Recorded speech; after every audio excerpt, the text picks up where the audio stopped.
ఈ వీడియోలో జలియన్ వాలాబాగ్ సంఘటనకు సంబంధించి చూద్దాం. ఈ జలియన్ వాలాబాగ్ సంఘటన 1919 ఏప్రిల్ 13న జరిగింది.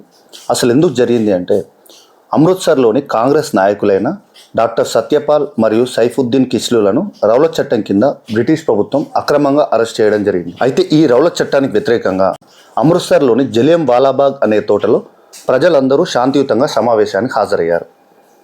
ఆనాటి లెఫ్టినెంట్ గవర్నర్ అయిన మైకేల్ ఓడయ్యర్ అమృత్సర్లో మార్షల్ లాను విధించాడు. ఈ మార్షల్ లా విధించినప్పుడు ఎలాంటి సభలు కానీ, సమావేశాలు కానీ, ర్యాలీలు కానీ విధించకూడదు.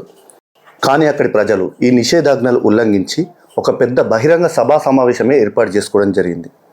ఈ విషయం తెలుసుకున్న డయ్యర్ ఎలాంటి హెచ్చరికలు చేయకుండా తన సైన్యంతో 10 నిమిషాల పాటు కాల్పులు జరపడం జరిగింది. దీనివల్ల 1000 మంది పైగా అక్కడికక్కడే మరణించడం జరిగింది. కొన్ని వేల మంది గాయపడడం జరిగింది. ఇదే జలియన్ వాలాబాగ్ సంఘటన. దీన్ని విచారించడానికి ప్రభుత్వం హంటర్ కమిషన్ని నియమించడం జరిగింది. ఓకేనా?